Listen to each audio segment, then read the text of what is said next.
আসসালামু আলাইকুম সবাইকে স্বাগত জানাচ্ছি দেশ আমার টিভির সংবাদে। সঙ্গে আছি আমি ফারিয়া মেতুন। শ্রীনগর উপজেলা পরিষদ নির্বাচনে চেয়ারম্যান পদে মুন্সিগঞ্জ জেলা পরিষদের সাবেক প্যানেল চেয়ারম্যান ও কোলাপাড়া ইউনিয়ন পরিষদের আওয়ামী লীগের সভাপতি এম মাহবুবুল্লাহ কিসমত। তিনি বর্তমান উপজেলা পরিষদের চেয়ারম্যান ও উপজেলা আওয়ামী লীগের সাধারণ সম্পাদক মোহাম্মদ মশিউর রহমান মামুনকে ৭,৫৯১ ভোটের ব্যবধানে পরাজিত করেছেন।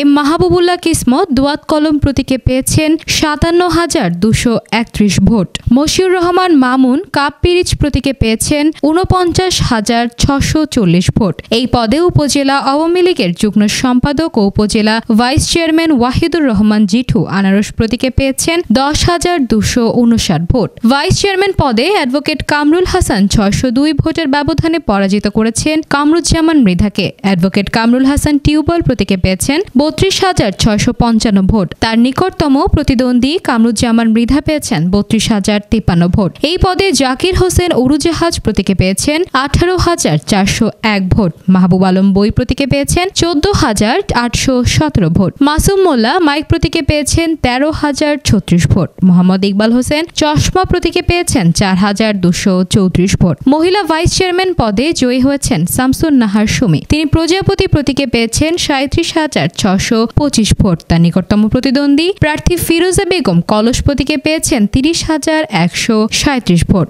এই পদে রেহানা বেগম হাঁস প্রতীকে পেয়েছেন ২৪,৮৫৪ ভোট। মর্জিনা বেগম ফুটবল প্রতীকে পেয়েছেন ২২,৯৩৪ ভোট। শ্রীনগর উপজেলায় প্রায় ২,৫৭,০০০ ভোটারের মধ্যে প্রায় ৪৬.৭৭% ভোটার তাদের ভোটাধিকার প্রয়োগ করেছেন। শ্রীনগর উপজেলা সহকারী রিটার্নিং অফিসার মোহাম্মদ ফখরুদ্দিন শিকদার এই ফলাফল ঘোষণা করেন।